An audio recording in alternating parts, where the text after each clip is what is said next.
Hi నమస్తే అండి. నేను ఈరోజు కట్టెల పొయ్యి మీద సట్టిలో నేను పచ్చి చింతకాయల రసం పెడుతున్నాను. ముందుగా పచ్చి చింతకాయలను శుభ్రంగా కడుక్కొని నేను సట్టిలో కొద్దిగా వేడి నీళ్ళలో వేసుకున్నాను. అలాగే కొద్దిగా పసుపు, ఉప్పు, రాళ్ళు ఉప్పు వేసుకొని ఒక 5 నిమిషాలు ఉడకపెట్టుకున్నాను. కాయ బాగా 5 నిమిషాలకు బాగా పగిలిపోయింది. అంతే ఈ పక్కన పెట్టుకున్నాను. ఇప్పుడు ఒక 6-7 పచ్చిమిర్చి తీసుకొని అగ్గిల మీద బాగా కాల్చుకోవాలా.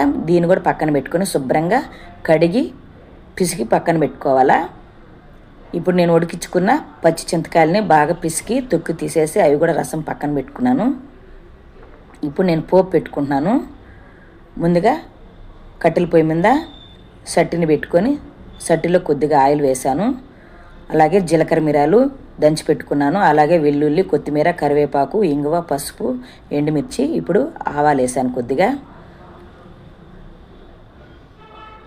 ఇప్పుడు ఎండుమిర్చి అలాగే ఇవన్నీ పోపువన్నీ పెట్టుకొని నూనెని బాగా వేయించి ఇప్పుడు పిసికి పెట్టుకున్న పులుసును పోసుకుంటున్నాను.